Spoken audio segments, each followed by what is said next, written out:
Hey people, this is gonna be a story about me that happened. Um, I'm just gonna cover a couple stories, um, and in relation to Jesus, angels.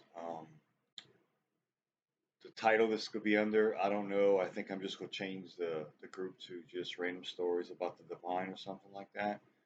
But I'm being told to tell some, so um, there was one in particular um, that's pretty that was pretty monumental. It was back in 2021 at the time. And again, this is just a story of me and the divine. Um, it was back in 2021, I believe. I was working at a Dillard's in home, Louisiana.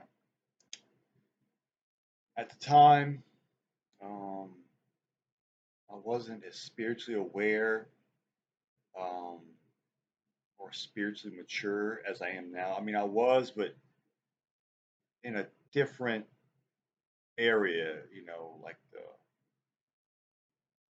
more like the underbelly of the beast. I was uh, knew about, you know, um, speaking truth openly. Um, Now, what I posted back in, let's say, 2015, 2016, 19, certain alphabet agencies are realizing that I was very on point, but that's not important. So this is this could be off the top of my head, so I'm probably going to backtrack and see which ones I've said so far and then bring up some more. So it was 2021, 2022. I was a shoe salesman um, at Dillard's in Houma, Louisiana. Um, I was dating a girl. I'm gonna say names. I'm gonna just say names because I'm gonna just come out and say it. There was a woman um, that I was involved with named Sonia Lynn Wade. Um, she lives in what is it? Gulf Pines. No, it's Ocean Pines. Ocean Pines, Maryland. Sonia Lynn Wade. She has a mother named Clara May Puff, and she has a son named Preston Cudsale. Her maiden name is Cudsale. Um, Met her in. Hmm, I'm just backtracking because this is going to lead to what I'm getting to. I met her in 2016. We hooked up, had some fun, went through some stuff, but we wound up, she wound up, we wound up just splitting up. At the time, I wasn't aware she was the one. There was many signs that were telling me that she was, and I wasn't listening at the time.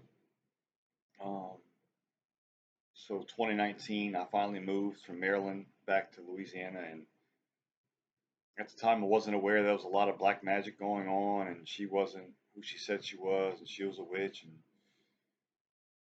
she wanted to do some things behind my back. But I'm saying this to give you a prelude. I'm gonna go into more detail about that in another story. Give you a prelude to what I'm getting to. So 2019, I moved back to Louisiana. Um, I wound up getting jobs at Arby's, and I was working at Arby's, and then I got a job at Dillard's. So it's 2021. The week leading, the week that what the story I'm telling, the week that this happened, um, I used to be into drugs. I'm not anymore. I might do kratom every now and then, um, just here and there. Um, I might drink a seltzer beer every now and then, or just smoke a little bit, but not weed, but like some CBD oil or something like that. And this particular week that this story I'm telling happened, um,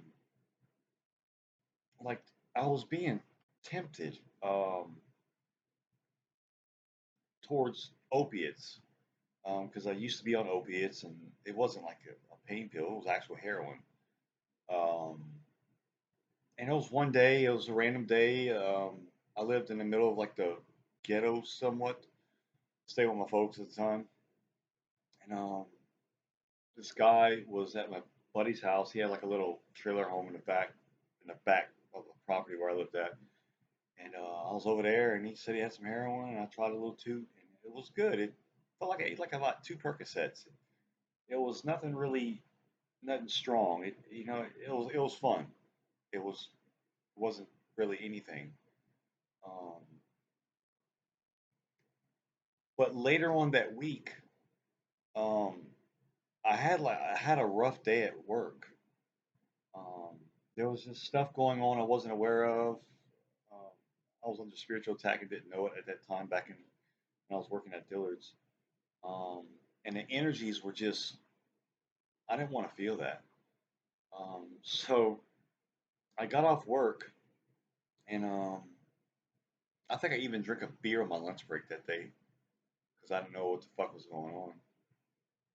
And then I got off work and I went to the Murphys of the Walmart off Martin Luther King Road in Houma. And my little raccoon friends were out there and they all come to me. I just, I love animals, love me. And so I will get me 2 or 3 seltzer beers. I think it's Claw, Blue Claw, or something like that. Something Claw. And I got 3 of them. And I got to my house and I drink these beers. And they say marijuana is a gateway drug. No, it's alcohol.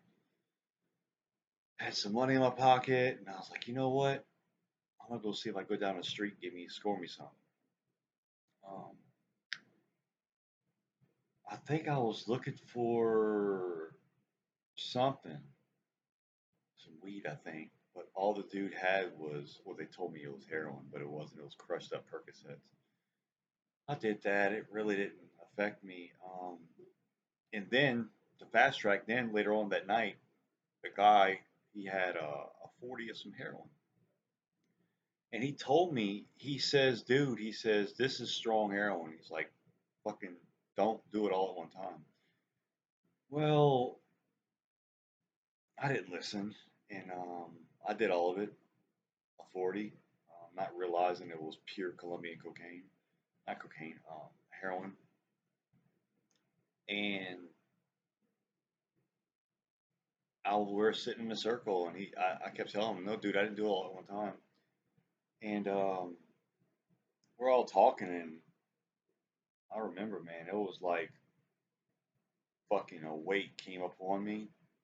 I didn't realize that it was actually black magic that was being done, so I can just take this stuff to get attacked the way I did at the time. And I felt like this presence, like a demonic presence, um, come upon me like a weight. I didn't know it was demonic at the time, but it was. It was part of their little thing they did. And so I told everybody, I was like, hey, man, I'm going to go to the house to come back. And their story was they see me walking down the street, and I live like a block down the road. And I'm walking to the left, and I walk to the right. And I remember at the time the archangels were on the side of me.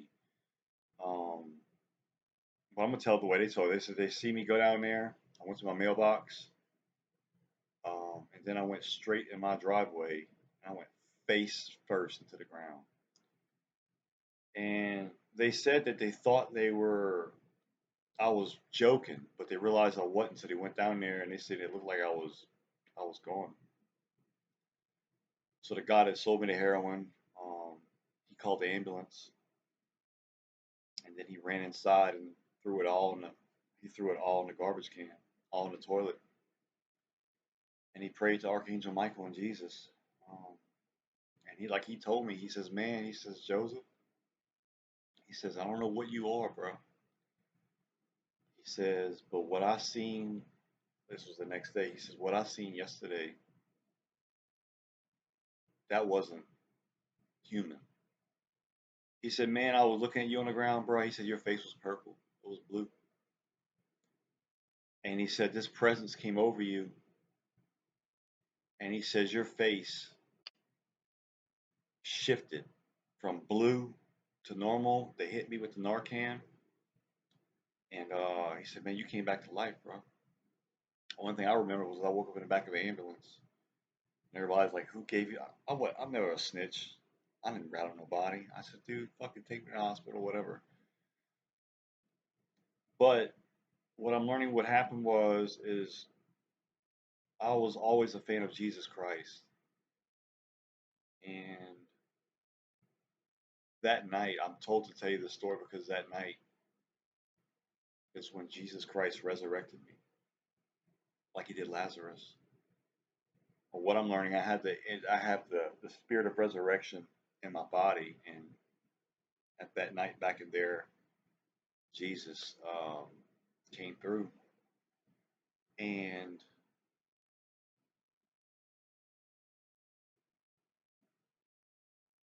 the next night he was like, dude, he says, he kept saying ambassador. So I'm getting reminded that I was a cosmic ambassador, but this all revolved around the black magic that Sonya did. Um, I learned it was all on camera too. Um, but Jesus is real, man. I was supposed to check out that night, but Jesus is real, man. If you just pray to him with an open heart and invite him into your life, like I've invited him into my life, he's always been with me. He's my spirit guide. He can do great things in your life. Great, great things. And that's the end of the story. I just wanted to share that with you. He's real, man. I don't care what you did, where you been, who said what, unconditional love he has for you. That's my story about Jesus Christ. So, thank you. Bye bye.